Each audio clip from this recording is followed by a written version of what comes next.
Idol! Kamusta? Dali, anong pa-birthday mo sa akin ngayon? Ay, birthday mo ba ngayon? Pangalan, sir. Pangalan, sir. Thank you po. Thank you.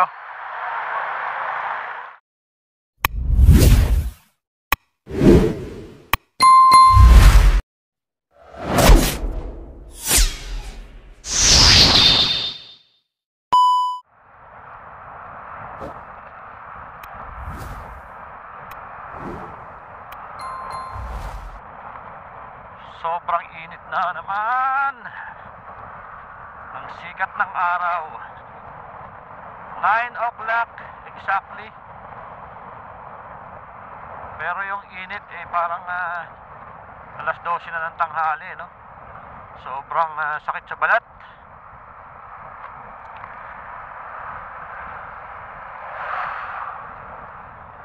So nandito nga pala tayo sa ibabaw ng San Pedro Bridge. And syempre muli samahan nyo ako sa aking biyahe. As usual, I'm going to work again. Going to Tagaytay.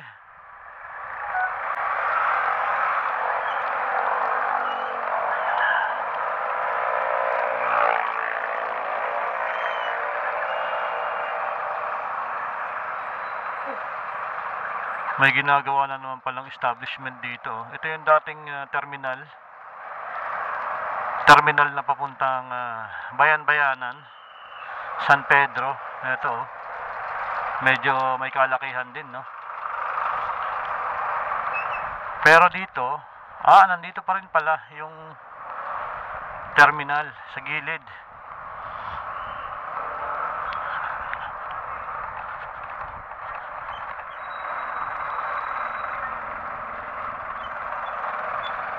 So, kumusta kaya ang lagay ng ating Laguna ngayon? Matapos mapalitan ang ating dating gobernador Camille Hernandez na ngayon ay congressman na yata. Hopefully, mas lalong magkaroon ng development ang Laguna, hindi lang focus sa isang bayan dito sa Laguna, bagkus sa lahat magkaroon ng improvement, lalong lalo na pagdating sa hospitalization, no? Dahil isa sa pangunahing problema ng Region 4A Laguna especially ay ospital. Na kailangan mo pa pumunta sa malayong ospital kapag mayroong mga emergencies.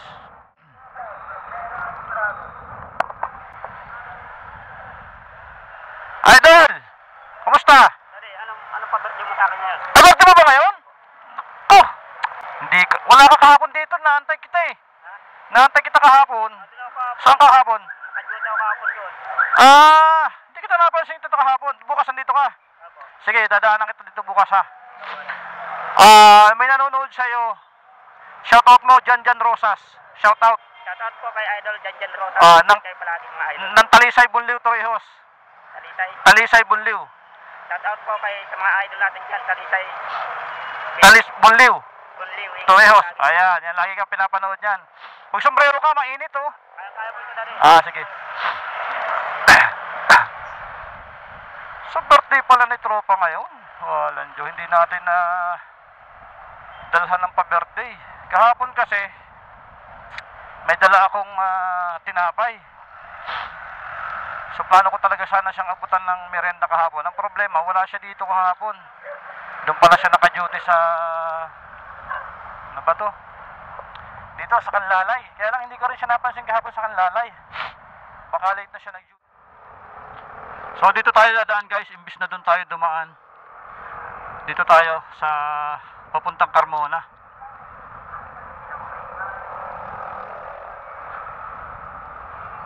Dito sa dadaanan natin, although medyo siguro malayo ng konti ito, compare sa highway tayo dadaan. Ang problema kasi sa highway, kapag pupunta ka ng Tagaytay, sobrang dami ng stoplight. Tapos yun nga, maalikabok, mausok, matraffic. Samantalang dito sa dadaanan natin, bukod sa hindi ganoon ka-traffic, kukunti, or actually isang stoplight na lang yung dadaanan natin dito bago tayo makarating sa ating pupuntahan. So itong way na to is Olivares, Olivares, Carmona. Ayan, Binyan, Carmona. So ito yung NGCP or Napocor ng Binyan. Ayan, ito yung papunta ng ito Santo Tomas, Barangay Santo Tomas. NGCP, ito planta ng Napocor.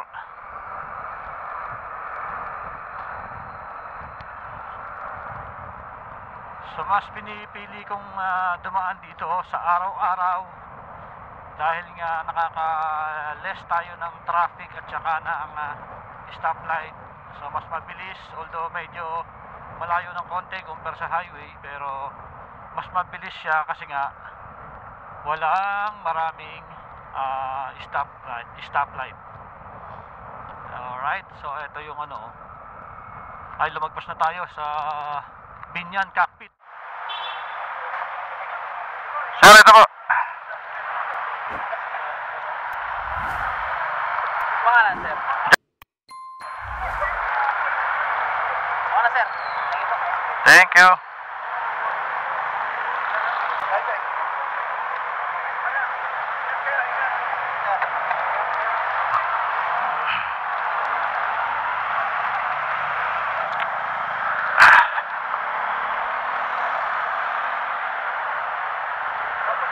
Thank you mga boss.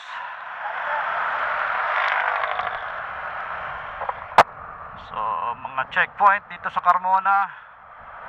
So naka-permis sila dyan sa ilalim ng overpass daily. Yung kanilang pag-check sa mga motor, which is good, pero nakakalungkot lang kasi puro motor lang yung hinaharang. Anyway, ganoon talaga ang buhay.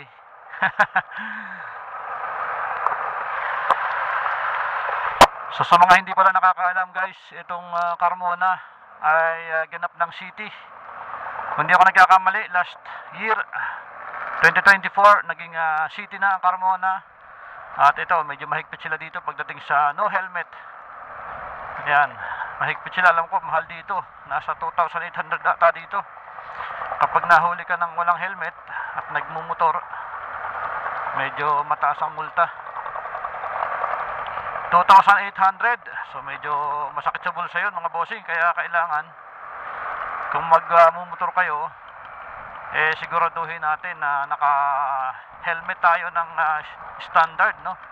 Yung mga substandard hindi rin uubra yan kapag LTO. And syempre na tayo sa Carmona mga bossing. Doon sa mga hindi pa nakakarating dito sa Carmona, ito po yung itsura ng Carmona. Magkakaroon na rin ng SM dito. Hindi ko lang alam kung saan itatayo, pero bali-balita meron ng plano para magtayo ng SM. So ito, palatandaan guys, kapag ka nandito kayo sa may bayan, papuntang bayan ng Carmona, ito parang globo, parang sa MOA. Ayan, pwede na rin naman tayong dumaan doon. Kaya lang mas malapit dito, wala masyadong paliko-liko dito. Pagkaliwa natin doon sa may mga concrete barrier doon, so dire-diretso na yun. Hindi katulad dito sa kabila na pasikot-sikot pa. At ang maganda dito, meron tayong binibilhan ng ulam dito na mura lang. Ito, dito ako nakakabili ng ulam. Sana may chicken po. Wala na. Ano po ang gulay? Ano po ang gulay? Daing pagpit lang ka. Munggo. Sige po, thank you. Bukas na lang. Sayang. Walang chicken. Ang sarap ng chicken nila dyan fried chicken. Kaya lang naubusan tayo. Ang oras natin ay ganap na ang 18 minuto ng umaga. So ito ang tinatahak natin guys na papunta ng bayan ng Carmona. Actually hindi pa ako nakakarating dyan. Hanggang dito lang tayo. So kaliwa tayo dito.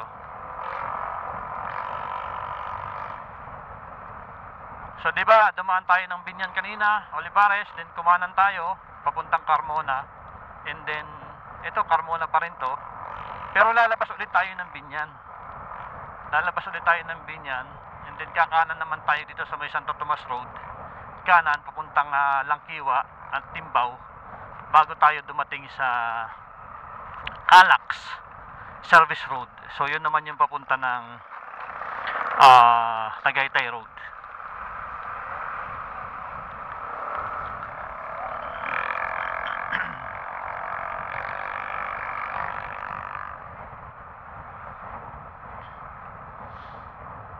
So ito na yung tulay guys na nagdudugtong. Paglagpas natin dito sa tulay na to, nasa Binyan na ulit tayo. Ayan. Alright, sa Binyan. Back to Binyan tayo mga bossing. Kanina nasa Cavite tayo, ngayon nasa Binyan na ulit. Parang ang nangyari is Binyan, Cavite, Binyan. Kakanan tayo dito. So ito na po yung Santo Tomas Road. Ito yung barangay ng Santo Tomas. Barangay Santo Tomas, Binyan, Laguna.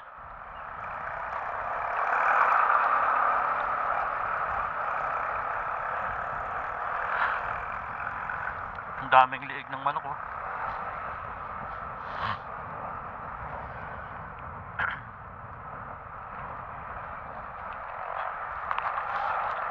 Alright, Santo Tomas Road to Langkiwa at Timbao. Ito yung ulam dito.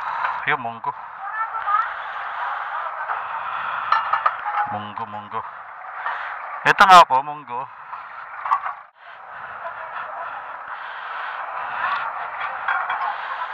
Munggo lang tayo ngayon mga boss. Ito napakasarap na munggo dito.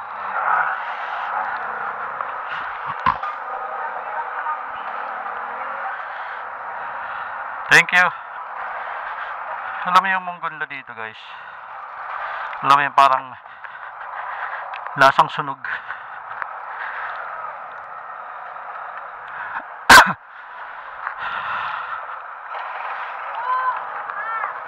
Parang sinusunog nila yung kanilang munggo bago igisa. Kaya yung amoy ng sunog na munggo, ang bango. Yun yung gustong gusto ko eh. Tapos madami pa yung serve nila sa halagang 30 pesos. Talagang sulit na sulit yung pananghalian. So mas maganda kung may isda, kaya lang tipid-tipid muna tayo mga bossing.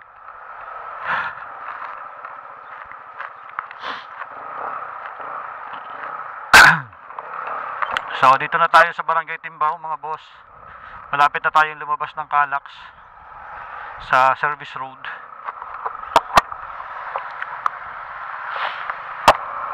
So mga 15 minutes na lang nandun na tayo sa trabaho. So ang biyahe ko araw-araw kung ito yung barangay hall ng Timbao. So almost 40 to 45 minutes yung regular nating biyahe. Pero minsan kapag napapasarap yung ating piga ng Selenyador, kaya naman 30 minutes from Muntinlupa to Tagaytay Road.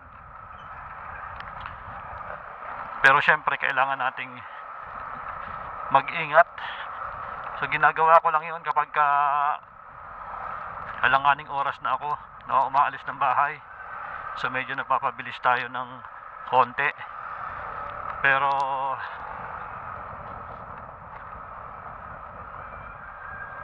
madalas ito lang yung takbo natin. So top speed natin 60. Ganun lang, 60, 70 siguro pagka hindi tayo nagmamadali.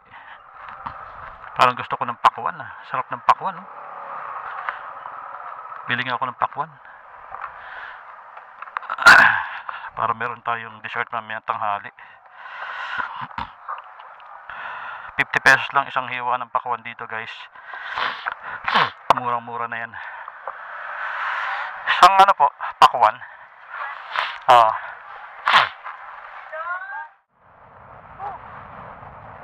Sarap ng biyahe dito. So, nandito na ako, guys, sa Tagaytay Road. At muli, maraming salamat. Kung nakarating ka sa video na to, ibig sabihin, talagang pinanood mo at tinapos itong ating video. And syempre, kung bago ka lang dito sa aking channel at napadaan ka lang, please don't forget to subscribe, like, and share nyo na rin po ang video na to para mas marami makapanood sa mga hindi pa kabisado itong daan na to. So para magkaroon kayo ng idea kung saan ang lusutan or option para makarating dito sa Santa Rosa. Alright, so maraming salamat, guys. God bless you all.